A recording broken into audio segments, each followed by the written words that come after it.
antsika izao maraina izao ho mangataka ny fiangonana hitsangana.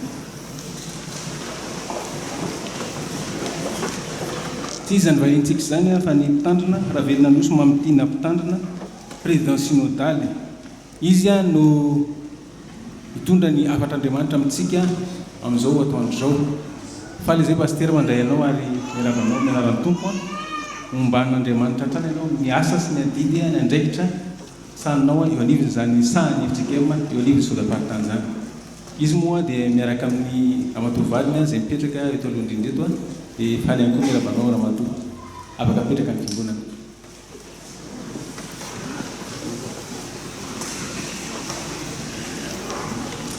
Anio alahady fa 14 ny volana septambra 2022 alahady fa 13 manaraka ny trinité ary natokany ny FJKM hitondrana ambavaka ny sampanasa asa fitokina filazantsara manerana ny sahany FJKM ibanjinana ny lohahevitra hoe velon'ny finoana ny tompo.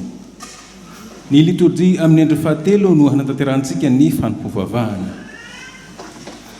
ho aminareo ny fahasoavan'i Jesosy Kristy tompo sy ny fitiavan'Andriamanitra ary ny firaisana amin'ny fanahy masina. Amen. Ho fisaogana sy fitaranan'Andriamanitra dia iarahantsika mamaky ny soasamatrina eo voasogatra iara hitsangana isika. Amin'ny anaran'ny tompo isaorana ny ianao Jehovah Andriamanitra Israely razanay hatramin'ny taloha indrindra ka ho mandrakizay. Anao Jehovah ny fahalebiazana sy ny hery sy ny voninahitra sy ny famiriparatana ary ny fiandrianana ty izay rehetra any an-danitra sy ety an-tany. Anao ny fanjakana Jehovah ary anao ny fisandatana ho lohany ambonin'izy rehetra. Avy aminao ny arena sy ny voninahitra ary anao ny manjaka amin'izao rehetra izao. Eo amin'ny tananao ny hery sy ny tanjaka ka eo an-tananao koa ny mampalehibe sy ny mampatanjaka izao rehetra izao. Ho ankehitriny misaotranao izahay Andriamanitra io sy midery ny anaranao be voninahitra. Amen.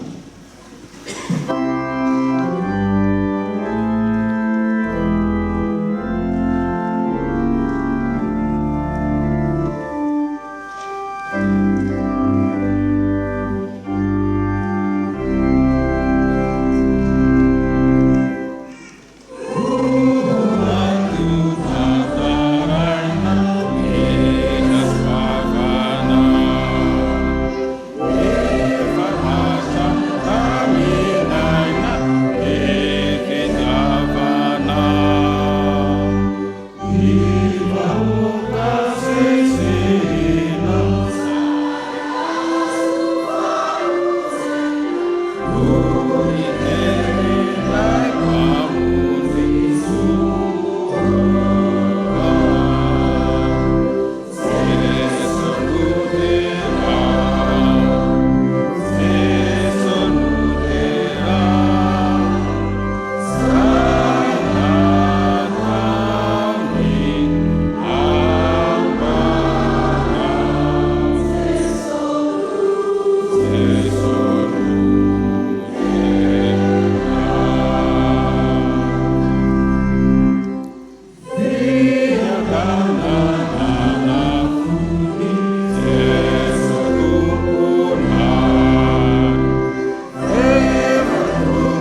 ivavaka isika Andriamanitra ranay io midiranao izahay noho ny anaranao be voninahitra midiranao ihany koa noho ny fahalebiazanao ny herinao ny tanjakao misaotranao izahay ny amin'ny fitiavanao anay ka ambola namindranao fo ka afaka miara-miombavaka indray amin'izao maraina izao misaotra tompo fa afaka mitondram-bavaka ny sampanasa asa fitona filazantsara izahay ianao no madidy anay hoe mandehana any amin'izao tontolo izao ianareo ka mitoriny filazantsara amin'ny olombelona rehetra mino izay tompo fa tsy misy afa-tsy ny herinao sy ny tanjaka avy aminao irery ihany no anefana izany didinao izany tanterao se marina eto ary tompo ny teninao amin'ny fanatrehanao ny olona mivory amin'ny anaranao mangataka ny esan'ny fanao aminay tsirairay avy izahay mandritra izao fanompovavahana izao ho tena pino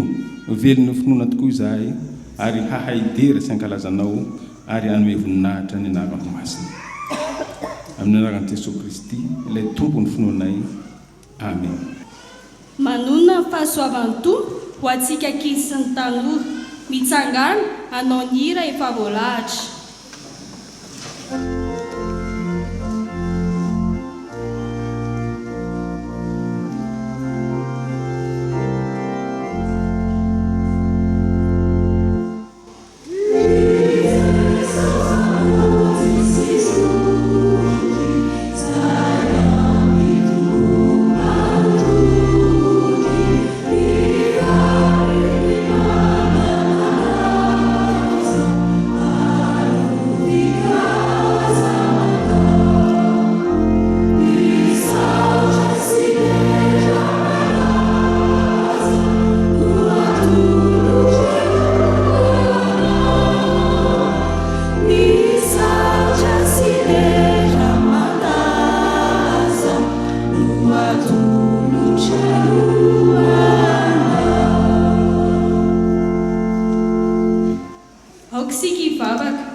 Misaotranao izahay Jesosy fa mbola nomenao anjara amin'ny teninao anio.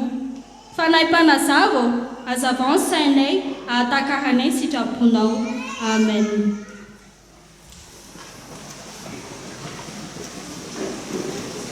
Ny tenin'Andriamanitra izay angalantsika ny afatran'io dia amin'ny tantara faharoa toko faharoapolo ny andimy faharoapolo tapany B. Amin'ny anaran'i Jesosy minoa ny Jehovah-Andriamanitra reo dia ho tafatoetra ianareo. Minoa ny mpaminany dia ambinina ianareo. Amen. Mba azahoantsika bebe kokoa izany teny izany dia ho vakiako aminareo ny ao amin'ny Baiboly diaina. Matokia ny tompo Andriamanitra reo dia tsy ho voahozongozona ianareo. Matokia ny mpaminany dia andresy ianareo. Ny teny hoe finoana eto dia midika hoe mahatoky. Izany hoe ny minoa an'Andriamanitra izany midika hoe mahatokia an'Andriamanitra. Teto amin'ity tantara ity dia nisy mpanjaka anankiray avy tamin'ny fireneny Joda dia i Josafata izany. Tamin'ny fotoana nanjakany dia nanafika amin'ny fireneny Joda ny Moabita sy Amonita. Teo anatrehan'izany dia ny antoraka sy ny vavaka ary ny fady hanina tamin'Andriamanitra i Josafata sy ny mponiny Jerosalema sy Joda. Nino ary nahatoky Josafata fa hamonjy azy Andriamanitra na dia firenena matanjaka aza ny fahavalony.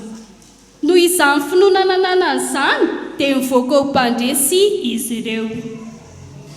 Ny lesona tsoantsika ao anatin'izany dia hoe manana finoana an'Andriamanitra dia hivoaka ho mpandresy ianao. Mahatoky tanteraka an'Andriamanitra dia hivoaka ho mpandresy ianao. Ho antsika mpianatra izao anisan'ny fahavalo iray lehibe izay atrehantsika dia ny akamoana. Amin'izao fidiran'izao kamo isika hifoha maraina eo am-pandriana na hianatra any am-pianarana. Kamo koa isika hianatra sekolalady na hivavaka ty am-piangonana ka misika anao etomody. Ny tompo afaka manafaka antsika amin'izany akamoana izany. Minoa dia ho afaka ianao. Feniary matoki tanteraka an'Andriamanitra dia hovoaka ho mpandresy isika amin'ny ady rehetra izay atrehantsika. Tsarovy koa anefa fa tsy afaka misaraka amin'ny finoana ny vavaka. Andeha ho averintsika miaraka ilay teny teo ao amin'ny tantara faharoa toko faharoapolo na andimy faharoapolo tapany B. Amin'ny anaran'i Jesosy, minoa ny Jehovah Andriamanitrareo dia ho tafatoetra ianareo. Minoa ny mpaminany dia ambinina ianareo. Ho an'Andriamanitra irera ny voninahitra, iaraka hivavaka isika. Jesosy, misaotra anao izahay ny amin'ny teninao, tefeo ny fonay mba hatoky anao hatrany. Amen.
Vavaka isika. Tompo, misaotra anao zahay fa omenao teny sahaza ho sakafom-panahiny io. Ta io izany teny izany hitondra finoana hahaverina anay vahoakanao. Ta io izay hamaky ny teny tsy handiso ary ny hitondra ny afatrao hanambara izay tianao ho ren'ny fanahinay. Ny fanahinao masina no angatahanay hanampy hahatanteraka izany. Amin'ny anaranao Jesosy, amen. Iaraka hamaky sy hihaino ny soratra masina isika ao amin'ny fanekena taloha, bokin'ny tantara faharoa toko faharoapolo, andininy faharoapolo ka hatramin'ny andininy fahatelo amby roapolo. Rehefa hita dia ho vakina amin'ny anaran'ny Tompo. Ary ny fomaraina koa izy dia niainga nakany anefitry tekoa, ary noho nivoaka izy dia nitsangana teo Josafata ka nanao hoe: mihaino aho ry Joda sy anareo ry mponina eto Jerosalema, minoa ny Jehovah Andriamanitrareo dia ho tafatoetra ianareo, minoa ny mpaminaniny dia hambinina ianareo.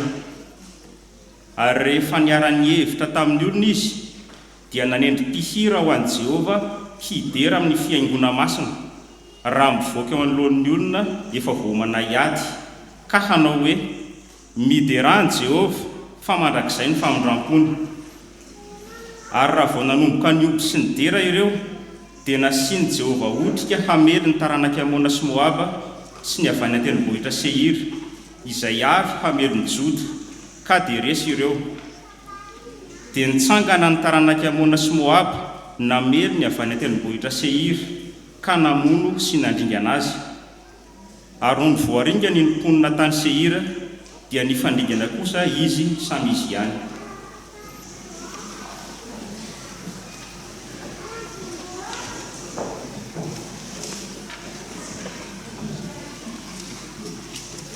Mitoizantsika ny famakiana ny soratra masina ao amin'ny fanekena vaovao, filazantsara araka amin'ny Matthieu toko fahasivy, andininy fafito amby roapolo ka hatramin'ny faha 1 amby telopolo. Ary ho faranantsika ny famakiana ny soratra masina. ao amin'ny epistily ho an'ny romanina toko 10 andininy 15 ka hatramin'ny 10. Rehefa hita dia vakiana mianaran'ny tompo. Ary noho ny ala teo Jesosy dia nisy jambarolana naraka azy sady niantsoantso hoe mamindrafo aminay ry zanak'i Davida ô. Ary rehefa niditra tao an-trano izy dia nanatona azy ireo jamba. Ary hoy Jesosy taminy, mino va ianareo fa mahay manao izany aho? Hoy izy taminy, eny tompoko. Dia nanendry ny masony izy ka nanao hoe tongava aminareo araka ny finoanareo. Dia nahingatra ny masony. Ary Jesosy namepetra azy mafy ka nanao hoe tandremo mba tsy ho fantatr'olona izao. Kanjo noho ny ala teo izy roalahy dia nampely ny lazany tamin'izany tany rehetra izany. Fa Mosesy nanoratra milaza fa izay olona manao ny fahamarinana avy amin'ny lalàna no velona amin'izany. Fa ny fahamarinana izay avy amin'ny finoana kosa manao hoe aza milaza ao am-ponao hoe iza niakatra any an-danitra dia niampidina an'i Kristy izany, na iza nidina any amin'ny lalina dia nampiakatra an'i Kristy avy any amin'ny maty izany. Fa ahoana no lazainy? Eo akaikinao ny teny dia ombavanao sy eo am-ponao dia ny teniny amin'ny finoana izay torianay. Satria raha manaiky an'i Jesosy ho tompo amin'ny vavanao ianao ary mino amin'ny fonao fa Andriamanitra efa nanangana azy tamin'ny maty dia vonjeny ianao. Fa amin'ny fo no inoana azahoana fahamarinana ary amin'ny vava no manekena azahoana famonjena. Amen.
mahazo toerana ry havana. Mbola ampitomboanao amintsika mandrakarivany ny fahasoavana omba ampiadanana avy amin'Andriamanitra raisy Jesosy Kristy tompontsika. Ivavaka isika. Jesosy misaotranao indray izahay fa hiaino ny hafatra avy amin'ny teninao. Mambole finoana, mampitombo finoana avy amin'izany teninao izany ary ho tonga nofo aty anatinay ny izany teny izany. Dia ny fanahy masina hiasa aminay mandrakariva hahatakaranay ny sitraponao Andriamanitra. Amin'ny anaranao Jesosy. Amen. Ny filazantsara araka amin'ny Matio toko 7 ry havana izay novakina tamintsika perikopa voalahatra amin'ity anio ity no andraisantsika ny hafatra amin'izao alahady ny sampanasa asa fitoriana ny filazantsara izao. Jesosy nanasitrana ireo jamba roalahy anankiroa. Zava-dehibe amintsika ry havana ny asa fitoriana ny filazantsara izay ampahafantarantsika, hilazantsika, hitoriantsika ny Jesosy Kristy maty sy nitsangana amin'ny maty mba hinono ny fiarahamonina ary ho fiainana ho azy satria izany no tena fiainana. Raha mandray izao perikopa izao isika ry havana dia hanangana lohahevitra manao hoe torio Jesosy Kristy andraisan'ny mpiarabelona ny famonjena. Torio Jesosy Kristy handraisan'ny mpiarabelona ny famonjena. Ny voalohany amin'izany izay asa antsika andrahan'ny tompo antsika ry havana dia izao: ataovy izay iainon'ny olona ny soratra masina sy ny tenin'Andriamanitra. Ataovy izay iainon'ny olona ny tenin'Andriamanitra sy ny soratra masina. Amin'izao tantarany jambaroalahy izao dia niantso mafy ny dradradradra ny an Jesosy Kristy ireto jamba ireto, ka ny teny hoe mamindra fo aminay ry zanaky Davido, mamindra fo aminay ry zanaky Davido. Ny mahagaga ry havana dia vitsy tamin'izany no nahalalan'i Jesosy fa izy ny zanaky Davida.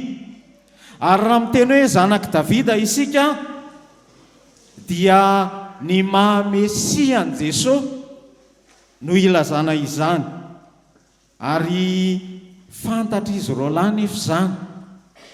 Ny olona maro tsy nahalalan'izany fa ireto jamba ireto nahalalani Jesosy fa izy no Mesia. Ary azo inoana ry havana fa fantatra izy mirahalahy tamin'ny soratra masina na ny testameta taloha izay nantsoina hoe ilay mpanavitra izao tontolo izao, ilay mpamonjy no Mesia, manam-pahefana mampahiratra ny jamba. Hitantsika ao amin'ny Isaia mpaminany izany ry havana ny toko 5:30, ny toko 2:7. Ny Mesia no mampahiratra ny jamba. Ary dia fantatra ireto jamba roalahy ireto izany satria nolazaina taminy ary efa reny tao amin'ny soratra masina. Ka tsy hoe ny fahitana an Jesosy fotsiny fa efa naheno ny soratra masina izy ireo tamin'ny fandrenesan'ny sofiny izany tenin'Andriamanitra izany.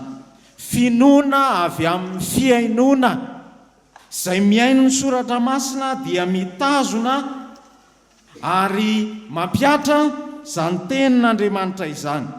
Noho izany ry havana dia izao tena zava-dehibe ny fitoriana ny filazantsara satria mamonjy izay rehetra miaino izany ao anaty fangejan'ny aretina, ao anaty fangejan'ny Satana.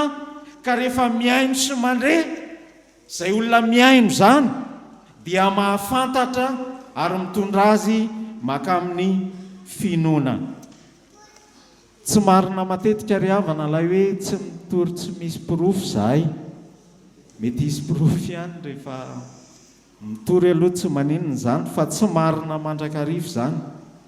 Satria rehefa mitory ny filazantsara isika dia Andriamanitra mampitombo izany any amin'ny olona tsirairay izay miaino azy.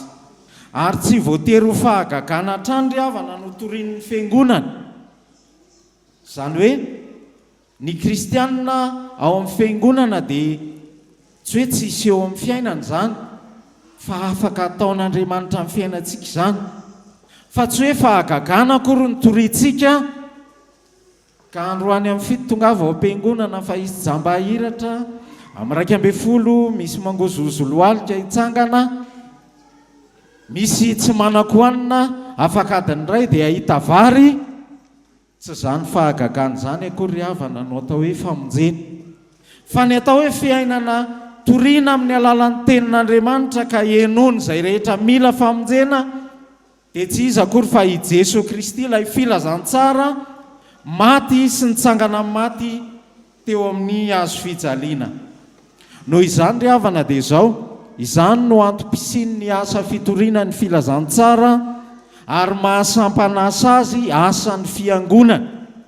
Isika rehetra tsy maintsy milaza ny tenin'Andriamanitra mba ho reny izao tontolo izao, ho sofina mandreny fiarahamonina, ary tsy maintsy mitory ny tenin'Andriamanitra isika. Zany mitory ny tenin'Andriamanitra zany dia izao, milaza ny hevitry ny tenin'Andriamanitra, ary inona no ilain'ny olona mba hanana ny fiainana eo amin'ny fiarahamonina.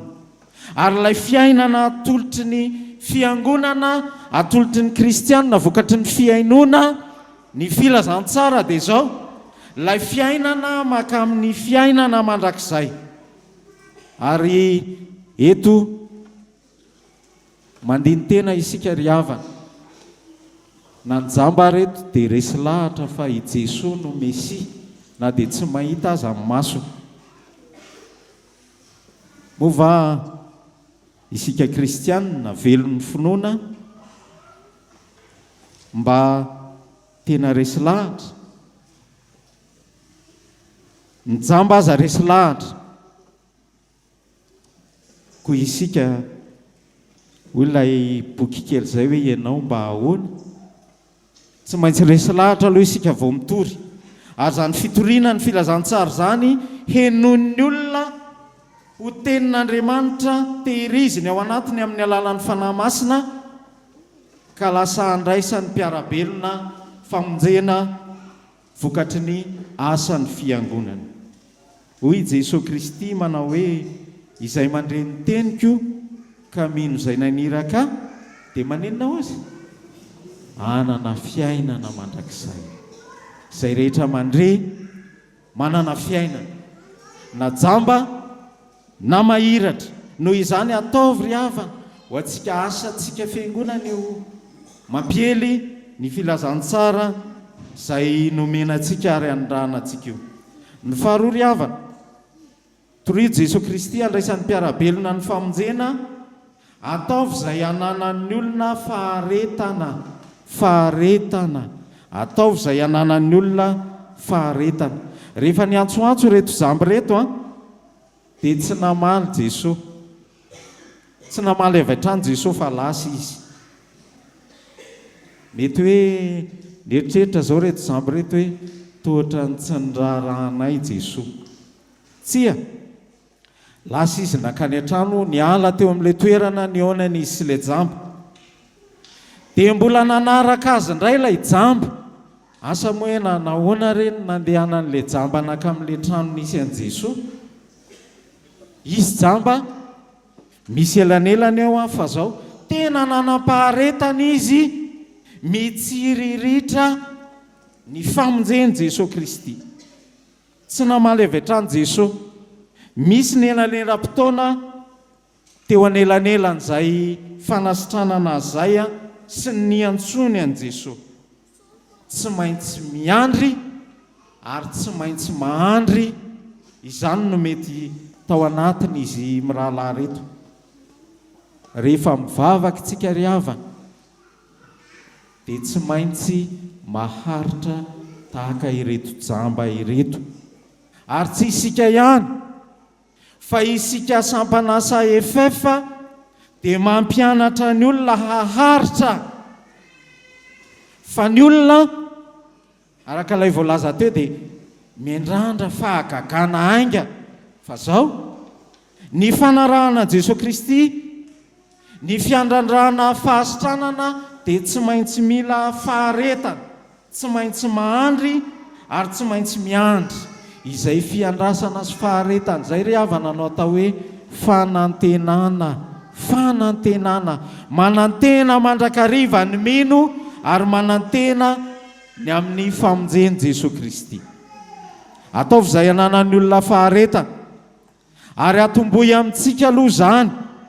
Mety misy fizahan-toetra ny finoantsika, ka mety hoe mivavaka isika dia misy ny fotoana tsy hamalian'Andriamanitra mivantana ny vavaka izay ataontsika. Fa zao ry havana, tsy maintsy misisika tahaka nyreto jamba ireto isika, tsy maintsy misisika.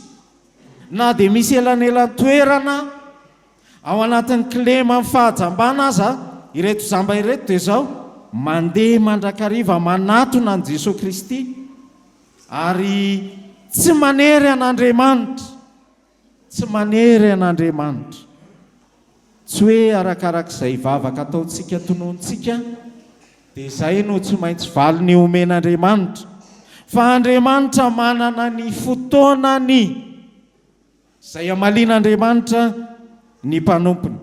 Ary izany indrindra no itenenan'Andriamanitra ny hoe ny fihevitro tsy fihevitrareo. Ny fotoanan'Andriamanitra tsy teren'olombelona. Noho izany ry havana dia izao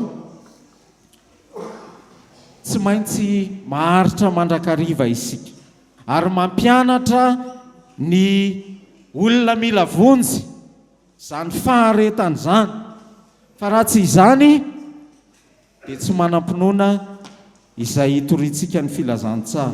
Fa raha tsy izany fananana faharetana izany dia miova fiangonana isan-kalahady sy isam-bolana isika satria tsy mahita fahagagana.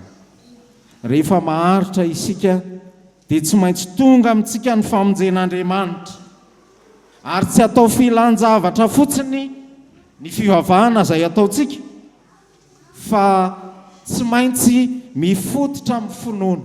Ny tanjona dia izao manana fiainana ao amin'i Jesosy Kristy isika ary azo ny fiainana mandrakizay, fa tsy sanatria ho materialista ka hitady izay momba ny tenantsika fotsiny eto amin'izao tontolo izao.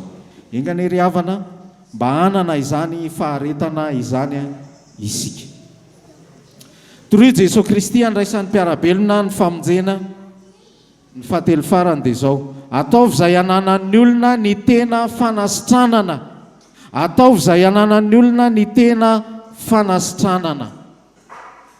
Rehefa ao amintsika ny finoana, rehefa tafafindra ao amin'izay hitoriana ny filazantsara ny finoana, satria ny fanahy masina no mampianatra izay rehetra hitoriana ny filazantsara an' Jesosy Kristy ilay fiainana maty sy nitsangana amin'ny maty, dia izao tonga ao amin'ny fiainana tahaka nyreto zamba ireto: mino va ianareo?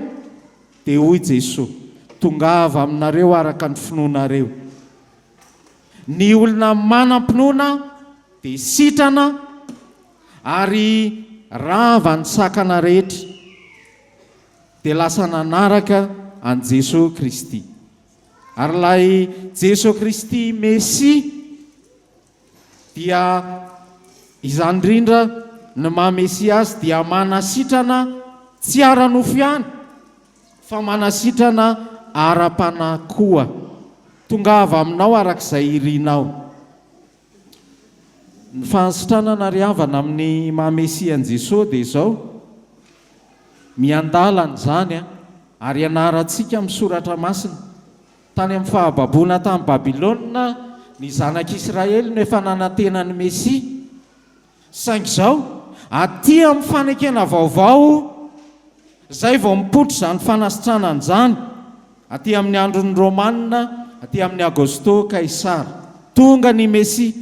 Noho izany rehefa eo amintsika ny Mesia dia hisitrahantsika izany fanasitranana izany, na ara-nofo na ara-panahy, ary tsy maintsy mahazo famonjena, mahazo fiainam-baovao izay rehetra mandray ny Mesia ka mino azy. Noho izany mitaky finoana, mitaky fanoloran-tena, mitaky fitadiavana sy fanakekezana ny Kristy, ny fanasitranana. Dia hiainantsika mpitory ny filazantsara izany ary ampianarintsika ho an'izay hitorintsika ny filazantsara eo amin'ny fiarahamonina.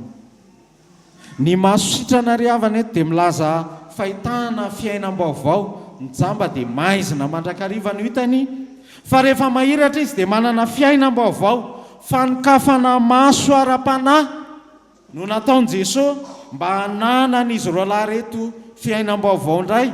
Ary dia lasa izy na dia tenenina raha hoe aza miteniteny dia lasa nanaparika ny fiainana azon'izy ireo.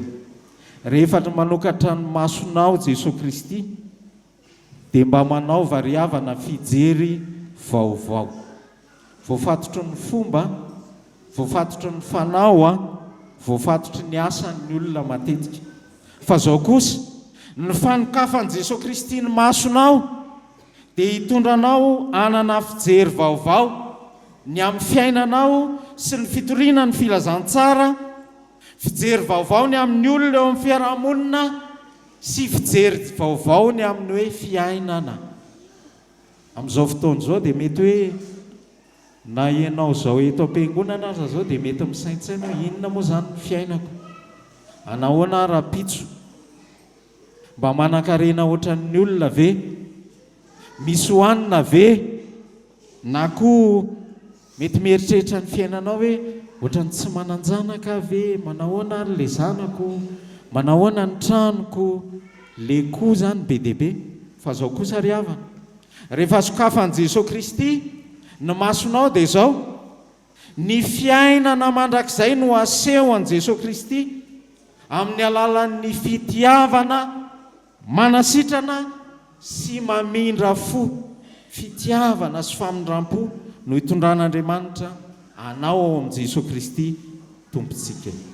Noho izany ary havana, amin'izao alady ny asa fitoriana filazantsara izao, izay asan'ny fiangonana, asantsika kristianina tsirairay avy izao ianao amin'ny toerana sy ny fotoana rehetra, dia ilaina ny miaina ho antsika mpitory ny amin'ny fiainona ny tenin'Andriamanitra, ny amin'ny faharetana ary ny amin'izay tena anasitranan' Jesosy Kristy atsika dia ny ananana ny famonjena.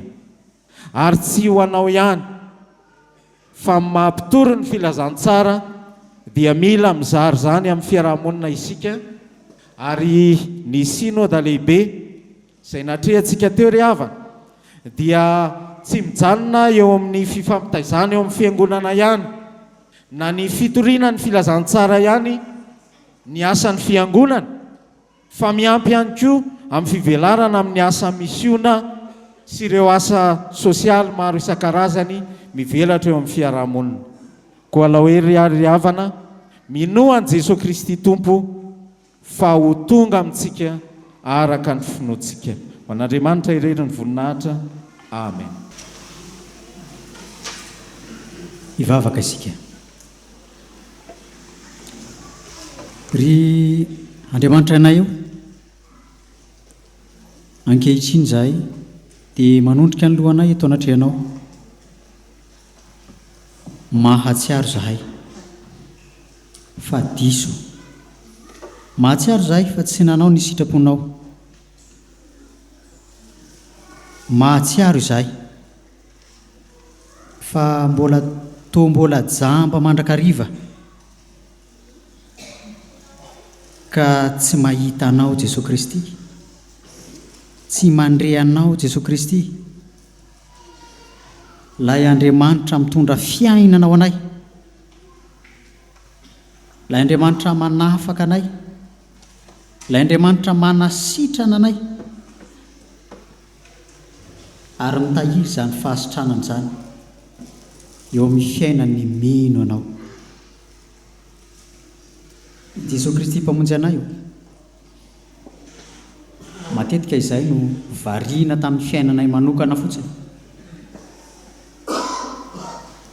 matetika izahay no nihevitra ny tenanay fotsiny, ka izay rehetra ataonay sy nataonay dia niveranay ny momba ny tenanay. Ty tena loatra izahay. Fa ianao kosa tamin'ny tian'io ity dia nitaona anay indray mba anatona anao, nitaona anay ianao mba hositranonao izahay, ka andeha hitory ny filazantsara anao marina tokoa, sady rehareny amin'izany aza satria mahiratra, sitrana teo anatrehany asanao. Tompoandriamanitra io mangataka ary izay ny mba hodiovinao tokoa, mba ho sasanao tokoa izany fahotanay tamin'ny lasa izany, ka hanananay fiainana vaovao, fijery vaovao ny amin'ny hoavinay rehetra, ary dia hitombo indray ny asa tsara izay kasainay sy eritreretinay, ary ho araka ny sitraponao tokoa izany. Tompoandriamanitra io mino izay fa Andriamanitra miaino anay ianao, mino izay fa Andriamanitra mamela ny fahotanay ianao, mino izay fa Andriamanitra amaly ny vavakay ianao. Izany fa afaka ataonay amin'ny naranao Jesosy. Amen.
Riavana ho antsika izay nieky tokony ny fahotantsika teo anatrehan'ny tompo, ary ny bebaka marina tokoa mitsagana andray ny teny somafaly atotry ny tompo famelana ny amintsika.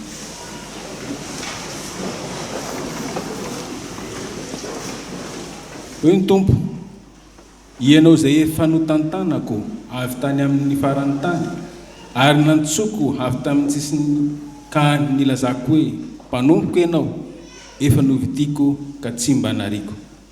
Aza matahotra ianao fa momba anao aho, ary aza merikerika foana fa izao no Andriamanitra aho. Mampahiry anao aho sady mamonjy anao. Eny, nitantana anao amin'ny tanana ankavanan'ny fahamarinako. Ambara amin'ny anaran'ny tompo fa voavelany elokareo noho ny anaran'ny masina. Mideran'ny tompo. Amen.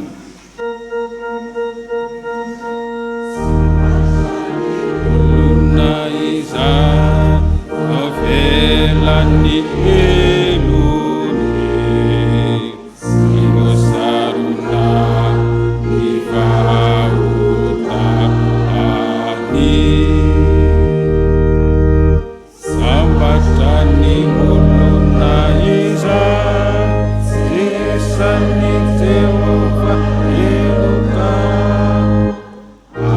arisimisi fitaka Ifana ini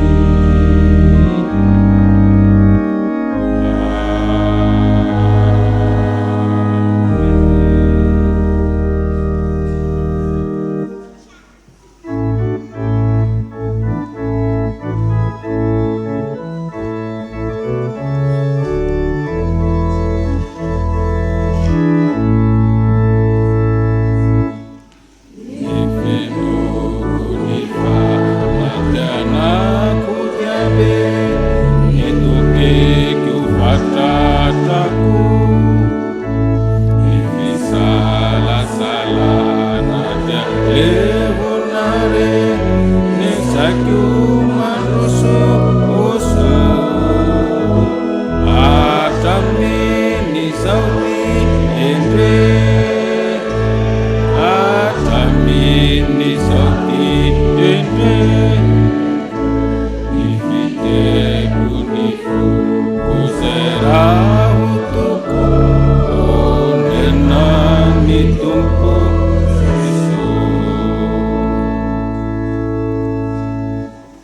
hoantsika izay voavela heloka dia andeha ambarantsika mpabe maso ny finoantsika araka ny fanekempinoana larana faharoa. Isika mihinan'Andriamanitra iray ray tsy tompo mpanao ny lanitra sy ny tany ary ny zava-rehetra na ny hitany ilainy Jesosy Kristy iray zanaka lahy tokony Andriamanitra nateraka ny zava-bojo rehetra ny mazava ny mazava Andriamanitra nateraka ny fahasinatao ray amin'ray amin'ny zavatra rehetra izonary ny tozo noho ny amintsika olombelona sady famonjena midina mitazatavitra izy masina de tonga mbona tamin'ny fijaly ny lalàna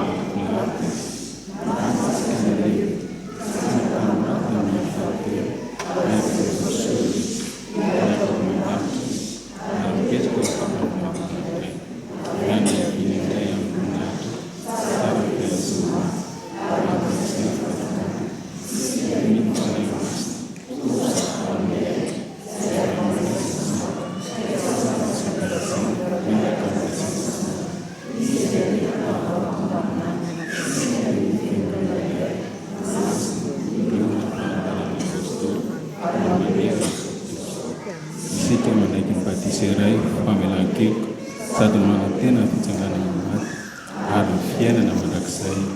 Amen.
fantatray ary nampatsehivonao teo ny antopisiany fiangonana ampandre an'izao tontolo izao ny soratra masina manambara ny Jesosy Kristy ary anao izay ananany olona faharetana amin'izany indrindra tompo mitondra fanasitranana tena fanasitranana amin'ny maha olona manontolo ny manodidina anay tafatoetra ty anatinay izany teny izany ary ndreto izay mandroso eo ampototry ny azo fijalian'i Jesosy Kristy any mpanalalana anay aminao Andriamanitra manonona vavaka mba hijerenao ny fiainanay andavanandro ny amin'ny sarotra sy ny mora atrehanay ny amin'ny mahafaly sy ny mampalahelo miatra aminay ny amin'ny olana samihafa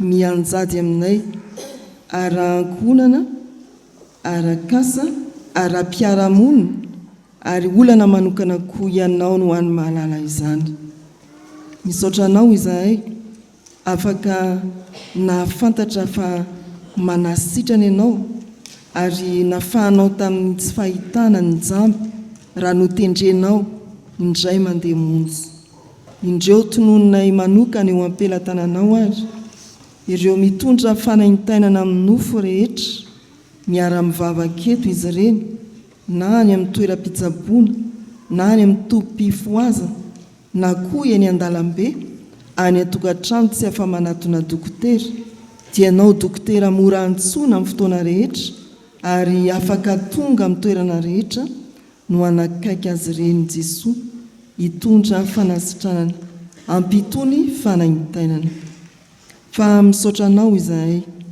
mbola afaka manonona vavaka koa ho an'ny sokajy taona misy ny mpanomponao tsirairay manomboka amin'ny zaza ny ankizy ny tanora ny zatovo ny olon-dehibe ny zokiolona sy ny antitra tompo fantatrao no momba azy ireny ny andraikitra tanana nivony fiaramonina sy ny sehatra metrahanao azy dia ataovy fantatry ny tsirairay fa zava-dehibe eo masonao ny fisiny ary ampahirezy izy avita tsara ny andraikiny arak'izay natolotra ho azy mbola mivavaka aminao izahay ho an'ny firenena izay misy anay ny firenena malagasy ianao tompoany anome fahendrena ampandeha amin'ny fahamarinana ireo tompona andraikitra isanambaratonga eto amin'ity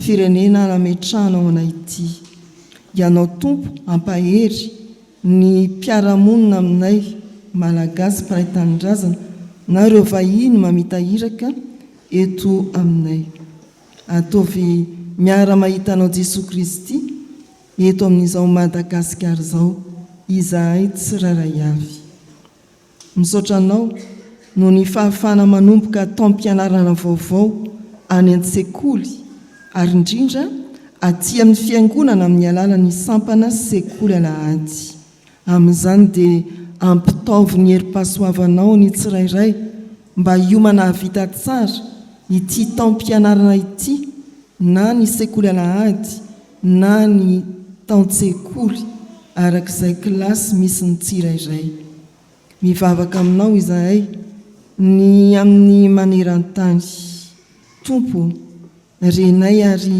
hitanao ny zava-mitranga ara-piaramonina manerana izao tontolo izao nanamarika ny herinandro lasiny herinandro ny diavinay ireo olana sy korotana ara-piaramonina maro any amin'ny firenena samihafa niteraka fahavoazana fahafoizana aina faharavana fotodrafitrasy iombonana maro mitondrana henatra ary mbola fantatrao ireo fiadinany rariny sy mihitsiny any amin'ny isam-pirenena hatramin'ny mandroso indrindra ary hatramin'izay mbola latsaka ao anatin'ny fanotrana mivavaka izahay tompo ataovy mandre ny teninao ilay manambara ny marina sy ny rariny ary ny fahitsiana izao tontolo izao noho ny fijoroany ny fiangonanao.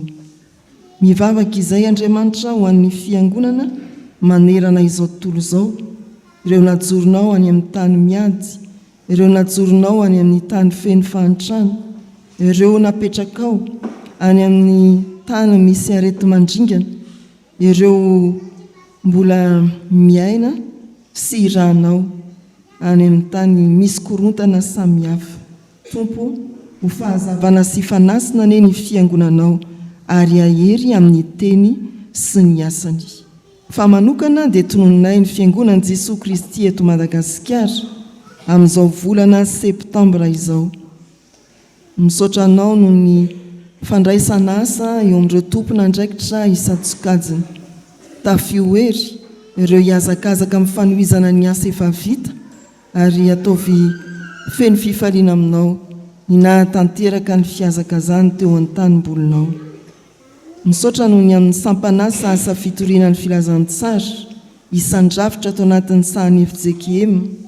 Misaotra ny amin'ny asa fitoriana ny filazantsara tafika masina vita tany Isandra sy nodam-paritany Matsiatra Soa, nananana ianjary zany ary nanirahanao ny nodam-paritany tato amin'ny FJKM. Tsy ho vona fafy amin'ny tany karakainana ireny, fa amin'ny tany lonaka ka hotondrahanao, hitondra vokatra tsara ho an'ny fanjakanao. Miomana ho amin'ny fiaonam-be any Morondava ny AFF FJKM, dia ianao no hanomana ny tsirairay izotra amin'ny lalana na ny mandeha na ny miverina, ary indrindra ampifantoka ny mpamonjy ny fiaonam-be amin'ny fampianarana sy hitaizan'ny fiombonana, ahafahana mijery tanjona tokana dia ny havitana ny fitoriana ny filazantsaranao amin'ny fomba rehetra, amin'ny olona rehetra. Tonononay ao anatin'izao vavaka izao ny nodam-paritany misy anay. Naniraka ireto ray aman-dreny reto ianao hitondra ny hafatra tamin'ity fotoana ity. Tafiohery Tompo izy mivady sy ny ankonana eo amin'ny fitantanana ny nodam-paritany Antananarivo andrefana, indrindra ao anatin'izao fanavaozana raharaha izao. Misaotra anao noho ny amin'ireo birao mpiara-miasa, mankasitraka ny amin'ny mpihevitra raha sy ny tompona andraikitra isan-tsampana amin'ny nodam-paritany, ny komity lehibe, ny isam-pitandremana.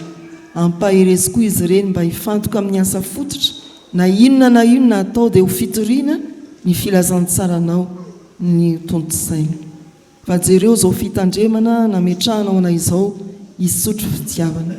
Tompo, hitanao ny fanorantenan'izao fiangonan'izao, mamasino sy amarino ny zavatra rehetra izay atao ary ataovy mendrika ny fahamasinanao ny mpanomponao tsirairay avy amin'ny fahafenony ny fanorantenany. Jesosy, maro ny zavatra mety manery anay, betsaka koa tsy takatry ny saina nefa mahasoa. Izany rehetra izany dia engane ho tanterahanao araka ny sitraponao eo amin'ny fiainanay. Atambatray ny vavakay mivavaka ny zanak'Andriamanitra manao hoe: Rainay izay ny an-danitra, ho amasinina ane ny anaranao, ho tonga ane ny fanjakanao, atao ane ny sitraponao ety an-tany ho tahaka ny an-danitra. Meo anay an'io ny anina sahazao anay, ary mamelana eloka hitahaka ny namelanay izay meloka taminay. Aza mitondra anay mifakapanahy, manafahanay miratsy, anao ny fanjakana sy ny hery ary ny voninahitra mandrakizay. Amen. Dia mbola manantitra ny fiarabanantsika rehetra amin'ny anaran'i Jesosy avana miombona ao anatin'izao fampovavahana fidirana faharoa izay atokana ho an'ny sampanasa AFF izao. Manantitra ny fiarabanako ireo ray aman-drenitsika dia ny président synodaly Antananarivo andrefana mivady, mirary koa ramirary ny herin'ny fahirezana ho aminareo amin'ny asa fanomboana midadasika izay nametrahan'ny Tompo anareo.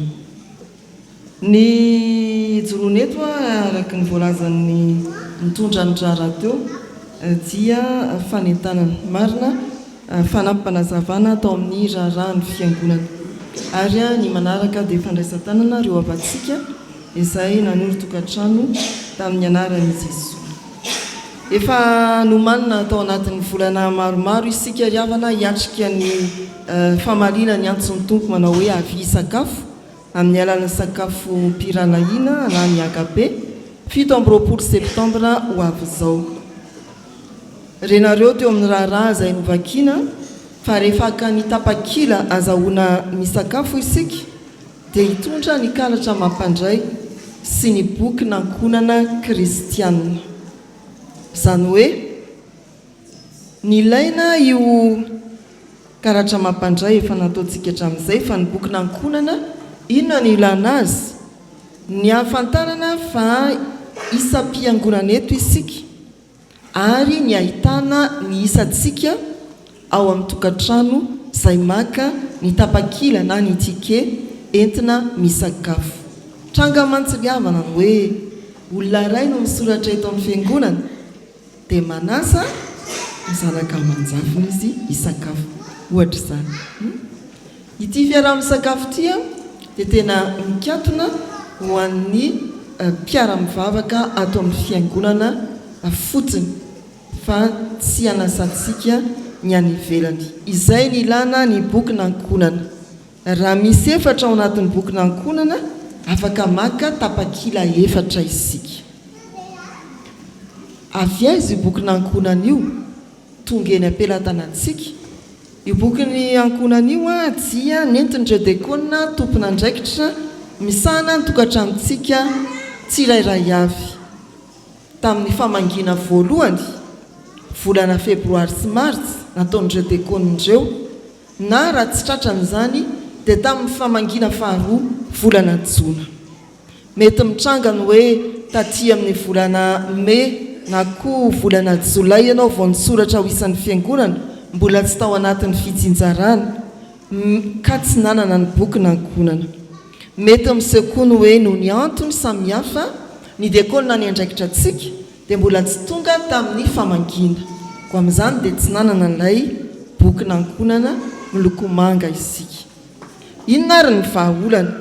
Aza malahelo raha tonga tsy rehefa avy eo tsy mitondra boky dia tsy mahazo tike. Ny vahaolana dia misy foana izao ny lalana.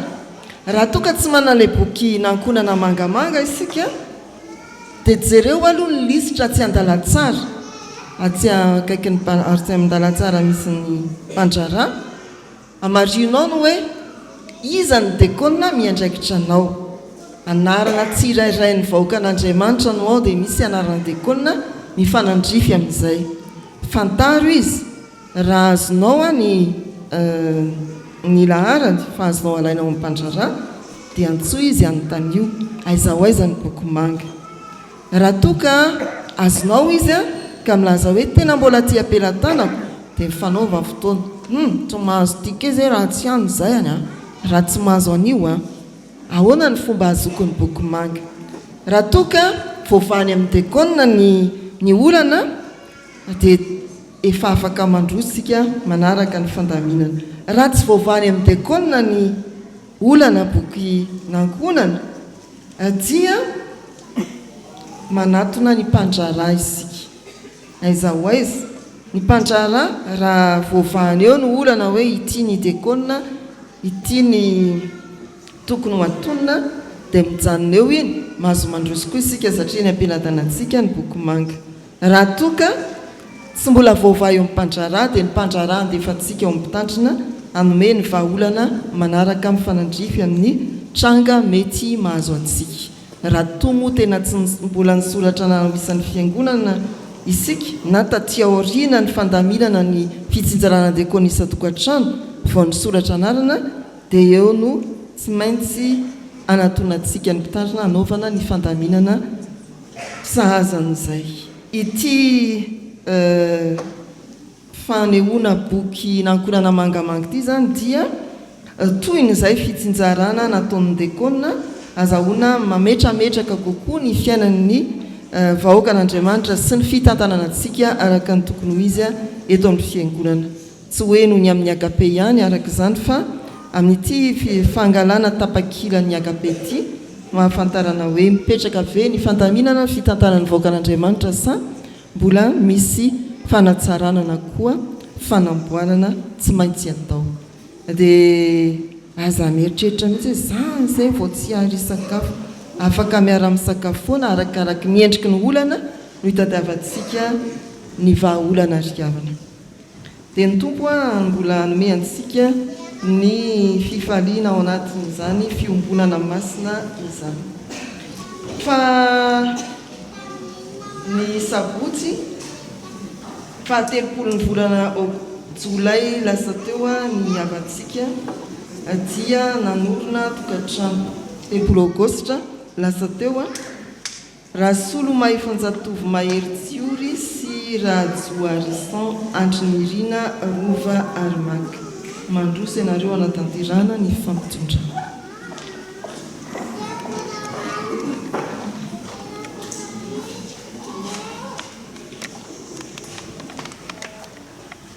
tonga soa amin'ny ty fotoana fampitondrana itya irabanareo vitasoa ny fanamasinana fanambadiana ary dia manantitrantitra ny firalitsoa ho tokantrano anjakany kristy sy ny fiadanany tokantranonareo ity koa ny fanomezana avy amin'ny fiangonana baiboly izay mirakitra ny soratra masina manambara fa amin'ny fotoana rehetra amin'ny trangan-javatra rehetra sy ny toerana rehetra dia manakambara ao amin'ny tokantranonareo to mazotoa mamaky soratra masina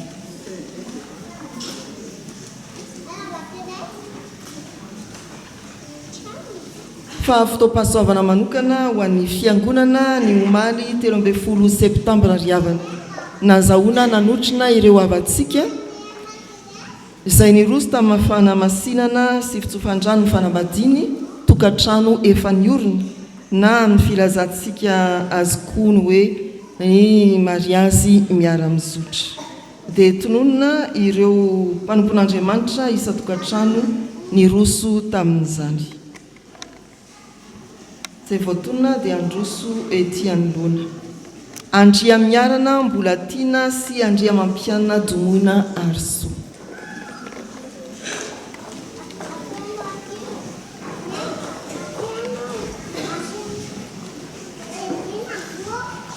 raha maro ny ana Eva Richard sy raha tsara be domoina mbola tiana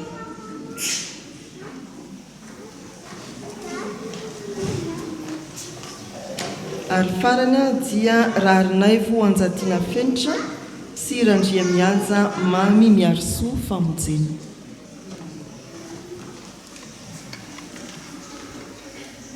tena fifaliana riavana ny mahita faharesendahatra ny mpiara-mivavaka toy izao a miroso amin'ny fanamasinana fanambadiana ho an'ny tokantrano efa niorona isaoran'ireo dekona misahana amin'ny tokantranon'izy ireo a izay nitondra ny fanazavana fampianarana araka ny soratra masina ary nahatonga azy ireo mifaharesendahatra iroso amin'izao fanamasinana fanambadiana izao isaorana koa isika fiangonana izay nitondra mibavaka ny fotoana omaly dia mampahery ireo mbola mety misalasala na tsy tapa-kevitra fampianarana izay napetraka tamin'ny fotoanandro na nitanantsika fiangonana dia ny hoe na dia efa lojafiafy azy ianao andao mandrosoa fa nitokantrano izay tsy tonga tamin'ny fanamasinana dia toy ny olona mitondra fiara tsy nahazo fahazondalana hitondra fiarakodia dia nitaintaindaveny izao no mitona moa dia ahoana ny polisy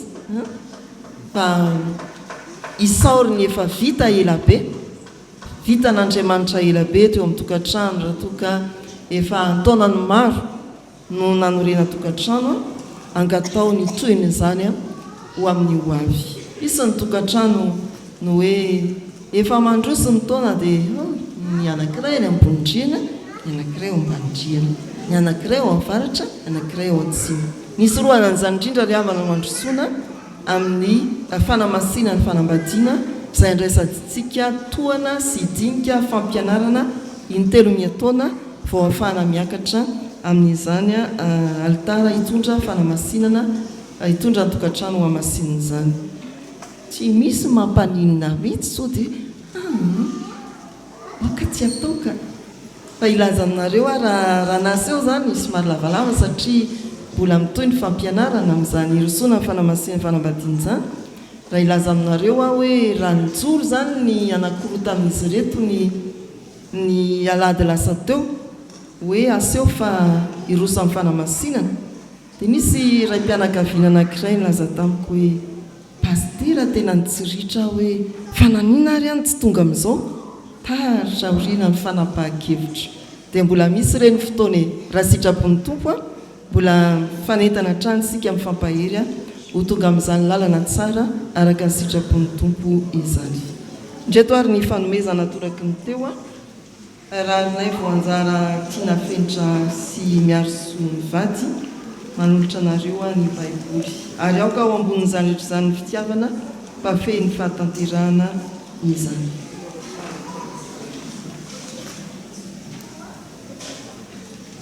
Raha maro ny aina Ive Richard sy Ratsara be domona mbola tiana. Andriamanitra dia fitiavana, koa izay mitoetra amin'ny fitiavana dia mitoetra ao amin'Andriamanitra ary Andriamanitra ao aminy.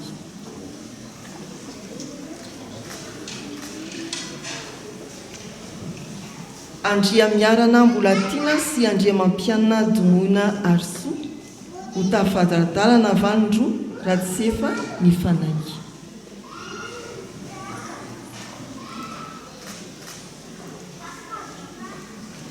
Eo ho tokantrano anjakan'i Kristy sy ny fiadanany an-trano koa ny tokantranonareo. Azo toerana eo mana mivavaka isika ry havana.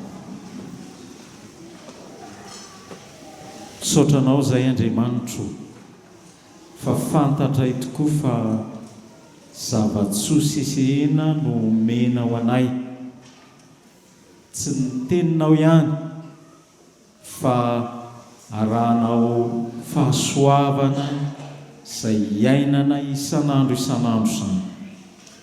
Misaotranao izahay izay afaka niombina tamin'izao asa sy fampaherezana izao. Nandray ny hery avy aminao, nandray ny fitahiana avy aminao, nandray ny hery sy tanjaka avy aminao Jesosy Kristy. Tehiry izao ty anatinay izany Jesosy mba ho anjara tsy azo alaina aminay. Ary eo amin'ny fiainanay isan'andro dia mampaherezanay ary mba hitombo amin'ny finoana mandrakariva izahay ka izary zany eo amin'ny fiarahamonina eo amin'ny manodidina misy anay. Dia misaotra Jesosy Kristy eo no izay rehetra homena ho anay isan'andro. Amen. Dia tsika ry havana hitsangana andray ny afatra sy ny jodrano ho antsika izay avy nandray ny hery tamin'izao asa sy fampaherezana izao sy ny ara-niombina tamin'ny tenin'Andriamanitra ihany koa. Hoy ny tenin'Andriamanitra: ianareo no fahazavan'izao tontolo izao tsy azo afenina izay tanàna miorina eo an-tampon-tendrombohitra, ary koa tsy misy olona mandrehatra jiro ka mametraka azy eo ambonin'ny vata-pamarana fa apetrany eo amin'ny fanaovan-jiro ka dia mazava amin'izay rehetra ao an-trano izy. Ianareo no fanasin'ny tany, raha ny fanasina ny tonga matsatso inona indray no asira azy, tsy misy heriny hanaovana na inona intsony izy fa ariana ny velany ka ho itsahany olona. Raiso ry havana ny sodrano izay tononona amin'ny anaran'i Jesosy Kristy Tompo ary ho tanteraka amintsika ne izany. Ary Andriamanitra ny fahasoavana rehetra izay efa niantso anareo any amin'ny voninahiny mandrakizay eo amin'ny Kristy Jesosy rehefa niaritra fahoriana vetivety ianareo, izy no hatanteraka sy hampiorina ary hampitoetra anareo. Ho azy eny ny voninahitra mandrakizay. Amen.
toerana ry havana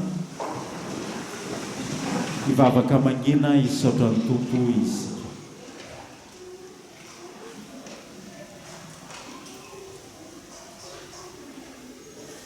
Pan'Andriamanitra irerian'ny voninahitra amin'ny anaran'ny Ray sy ny Zanaka ary ny fanahy masina. Amen.